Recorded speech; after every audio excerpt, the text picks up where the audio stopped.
ゲルを迷惑防止条例違反にだけの日々、家畜い。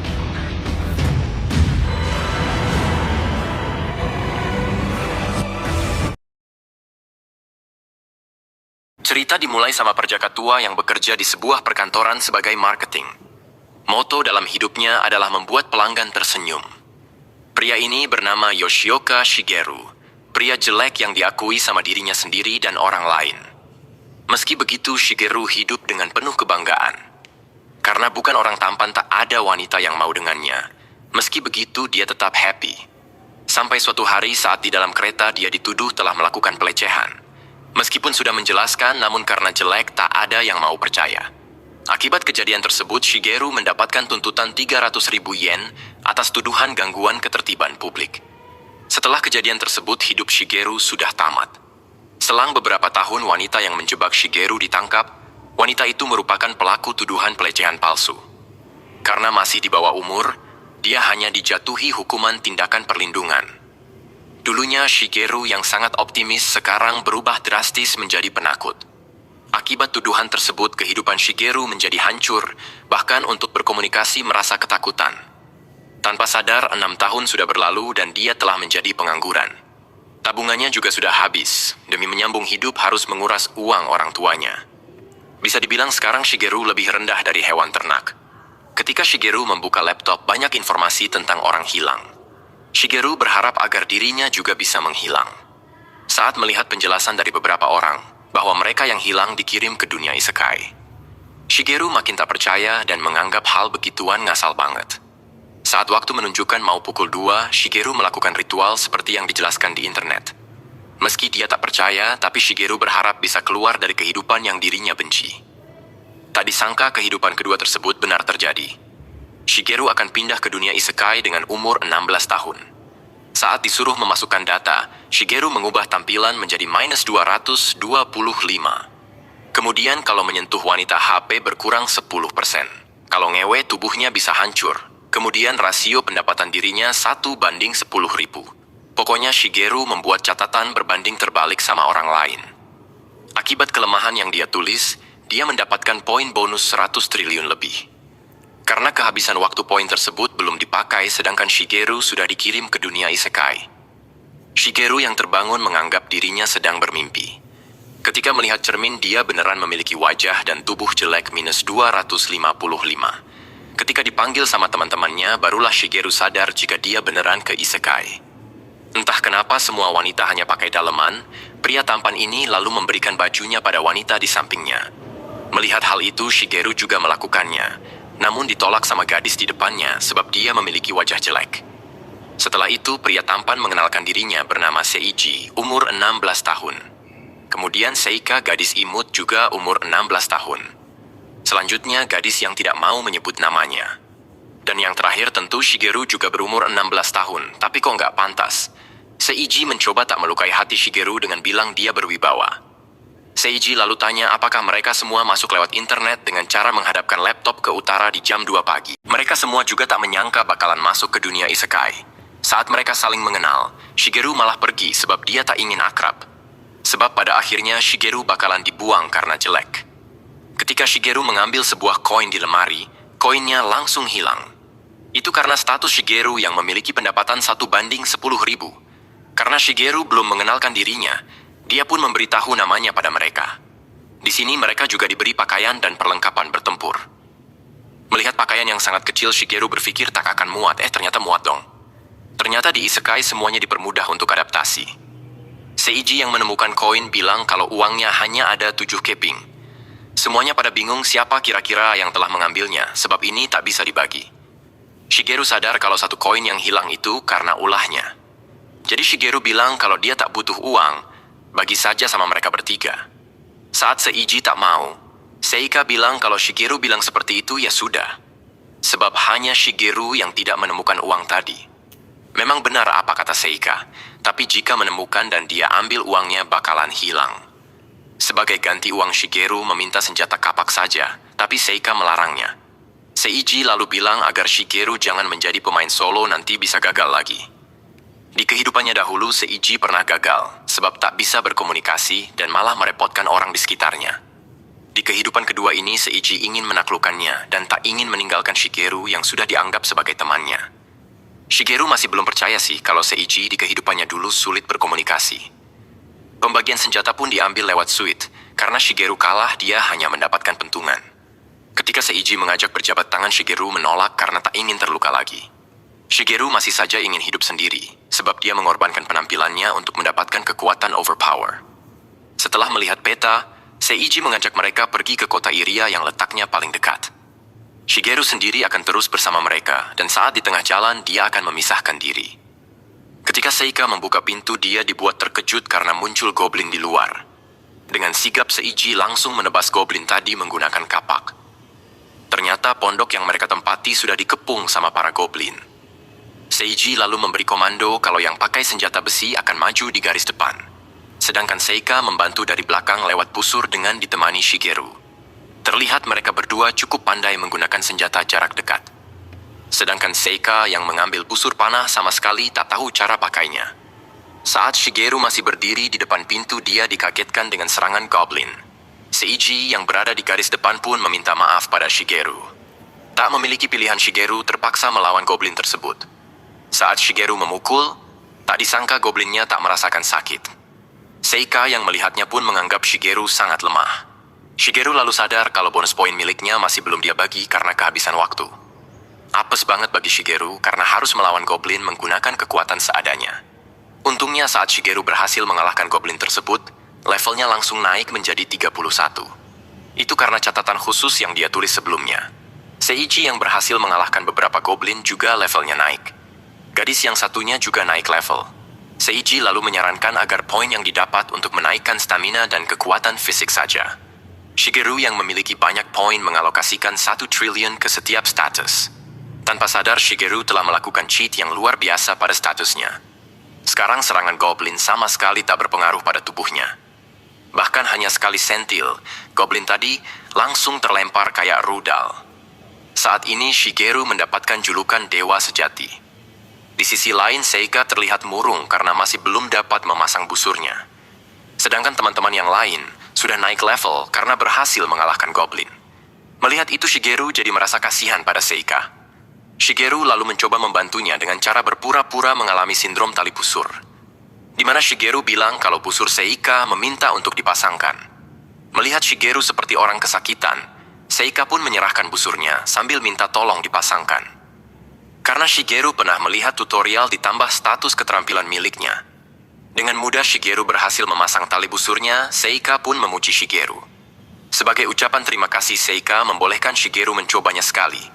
Karena Seika terus memaksa, Shigeru pun menerima tawaran tersebut. Di sini Shigeru akan menggunakan skill miliknya yang bernama serangan ultimat. Ketika Shigeru melepaskan anak panahnya, busurnya malah terbang ke atas. Saat itu muncul lingkaran sihir yang sangat besar hingga membuat semua kaget. Tak hanya itu saja, dari lingkaran itu muncul naga emas raksasa. Naga itu pun langsung menghantam para goblin dengan sangat dahsyat. Akibat serangan tersebut, para goblin yang berkumpul semuanya pada musnah tak tersisa. Tak mau dicurigai, Shigeru bilang pada Seika kalau dia pernah ekskul panahan. Setelah itu, Seiji menyuruh Seika untuk membantunya melawan goblin yang tersisa. Ketika Seika menembakkan anak panahnya, semua tak ada yang mengarah. Karena tak bisa diandalkan, Seiji mengajak gadis di sebelah untuk mengurus para goblin.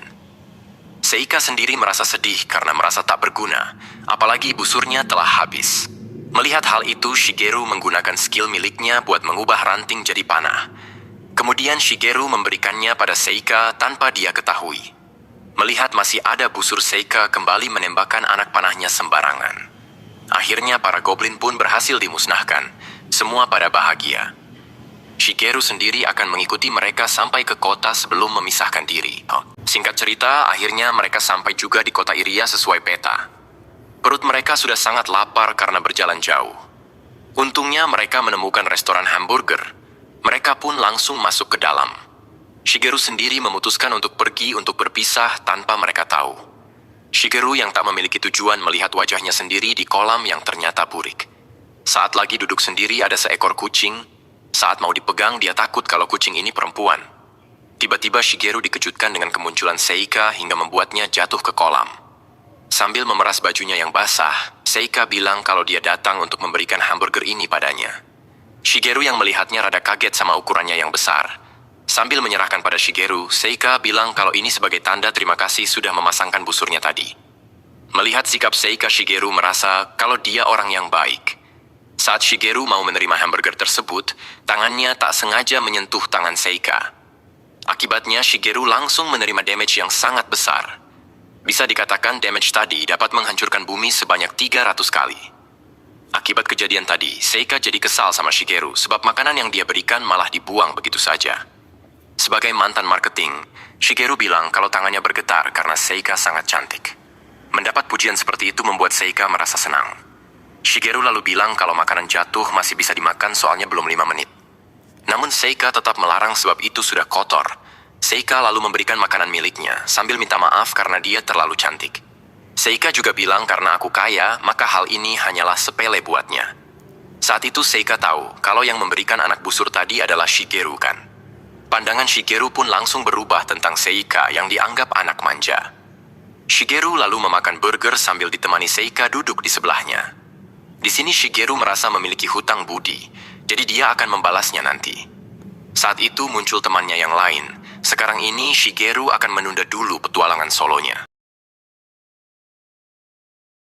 Karena Shigeru memiliki hutang budi pada Seika, dirinya tak bisa melakukan petualangan solo.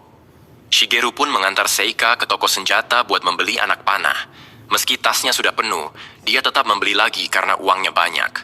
Shigeru yang tak membeli apapun kembali dihina sama Seika karena miskin.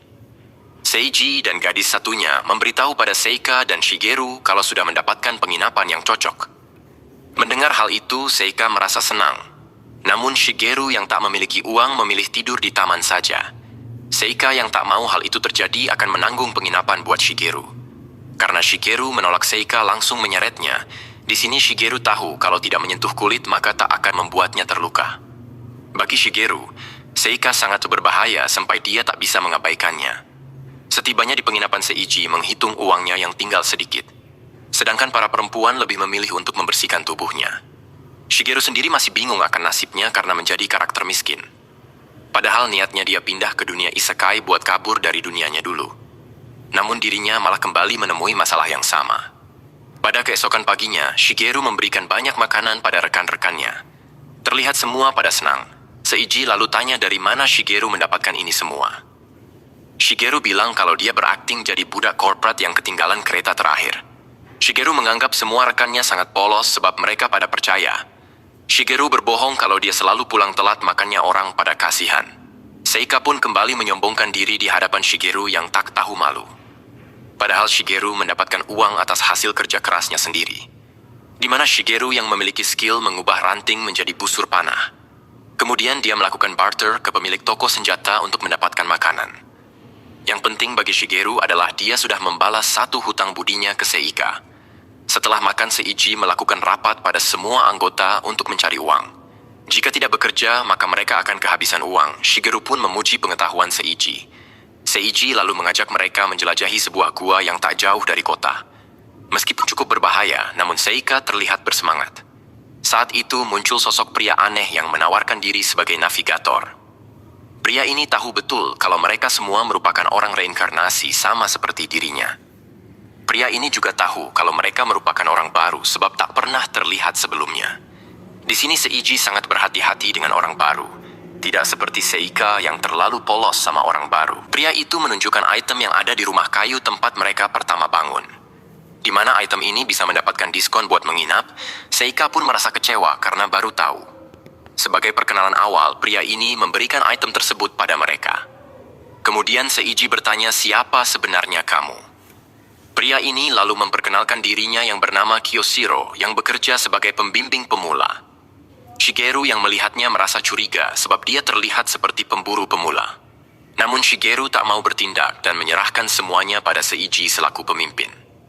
Seiji pun menerima tawaran Kyoshiro dengan bayaran 120 lira dan bonus jika sukses. Mereka berdua pun sepakat dengan syarat yang Seiji buat. Sebelum masuk ke dalam gua, Arga semua memakai perlengkapan lengkap. Dalam perjalanan mereka dihadang sama gerombolan goblin. Seika langsung menembakkan anak panahnya. Kyoshiro yang melihat kemampuan Seika menyuruhnya agar membidik dengan benar. Namun Seika tak peduli sebab dirinya masih memiliki banyak anak panah. Kyoshiro lalu bilang, "Anggap satu anak panah seharga 100 juta yen dan tembaklah." Mendengar nasihat tersebut, Seika jadi lebih waspada dalam membuang busur panah. Berkat nasihat dari Kyoshiro, akhirnya panahan Seika berhasil mengenai target. Baru juga sekali kena, Seika sudah sombong dan menganggap telah mengalahkan Shigeru. Meskipun Kyoshiro cukup membantu, tapi kecurigaan Shigeru tetap tak berkurang. Apalagi item helm yang mereka kenakan pasti buatan orang yang sudah dulu bereinkarnasi. Dalam perjalanan mereka berlatih dengan langsung dibimbing sama Kyoshiro. Para pengguna pedang pun dikasih tahu tentang cara menggunakan yang lebih efektif. Di sisi lain, Seika masih saja tak bisa membidik target dengan benar. Sedangkan Shigeru ditanya, apakah dia tak berlatih seperti rekan-rekannya? Melihat Shigeru yang pesimis, Kyoshiro menyemangatinya agar jangan menyerah. Shigeru lalu mengingat kejadian tadi, malam saat dia bertemu monster raksasa. Saat itu, dia mau mencoba skill miliknya yang memiliki radius 200 km. Namun Shigeru langsung membatalkannya sebab hal itu bisa menghancurkan seluruh kota. Kyoshiro pun menyuruh Shigeru untuk berlatih juga agar tidak cepat pensiun seperti dirinya. Kyoshiro lalu cerita kalau dia dulu tergabung dengan tentara bayaran, di mana pemimpinnya adalah teman seangkatannya. Karena perbedaan kekuatan dia pun menjadi raja. Teman itu memiliki level 80, dan rata-rata parameter sekitar 160. Setelah menceritakan masa lalunya, Kyoshiro menyuruh Shigeru agar lebih berusaha supaya tidak seperti dirinya. Singkat cerita, akhirnya mereka sampai juga di Gua Arga, tempatnya seperti reruntuhan. Terlihat Seika begitu takut untuk masuk padahal tadi dia yang paling bersemangat. Ketika di dalam, Seika sangat senang saat melihat stalaktit. Namun Kyoshiro menyuruhnya buat hati-hati. Melihat tingkah Seika, Seiji pun bertanya berapa umur Seika di dunianya dulu. Shigeru pun senang mendengar pertanyaan Seiji. Agar tidak canggung, Seiji memberitahu umurnya yaitu 30-an. Benar saja, Seika pun akhirnya memberitahu umurnya yaitu 17 tahun di kehidupannya dulu. Mereka lalu mengobrol tentang kehidupannya dulu, di mana Seika mau masuk ke universitas. Tak sampai di situ, nilai Seika juga terbilang bagus. Shigeru pun memuji pandai dalam bidang akademik. Dalam perjalanan mereka mengikuti arahan dari Kyoshiro. Mereka juga harus melawan kelelawar raksasa di perjalanan. Hingga akhirnya mereka sampai juga di bagian terdalam. Ketika Seika mau masuk, Kyoshiro melarangnya sebab dengan level 3 yang dimiliki Seika, dia bisa terbunuh sama bos monster. Mendengar hal itu, mereka memutuskan untuk menyudahi observasi ke Gua Arga. Shigeru sendiri yakin pasti bos monster di dalam telah dikalahkan sama orang lain. Seiji selaku pemimpin mengucapkan terima kasih pada Kyoshiro yang sudah menjadi navigator mereka. Sebelum pulang, Kyoshiro mengajak mereka semua istirahat dulu di ruang yang dibuat sama orang reinkarnasi sebelumnya. Shigeru pun makin mencurigai Kyoshiro karena sikapnya. Hal itu bisa diketahui Shigeru dari kemampuannya kalau tak ada yang aman dalam radius 200 km dari kota Iria. Ternyata tempat ini dibuat Kyoshiro buat mengadakan pesta penyambutan bagi mereka. Saat melihat minumannya, Shigeru tahu kalau di dalamnya ada obat tidur. Meskipun tak akan berefek pada Shigeru, tapi tidak bagi rekannya yang lain. Seiji selaku ketua lebih memprioritaskan keselamatan rekan-rekannya. Mendengar hal itu, Kyoshiro meminta maaf karena sudah terlalu ikut campur. Melihat reaksi Kyoshiro, Seiji pun meminta maaf karena sudah mencurigainya. Kyoshiro pun tak mempermasalahkannya, sebab itu wajar sebagai pemimpin. Shigeru tahu Seiji memang orang baik, makanya mudah untuk dijebak. Akhirnya mereka semua menerima ajakan minum-minum dari Kyoshiro.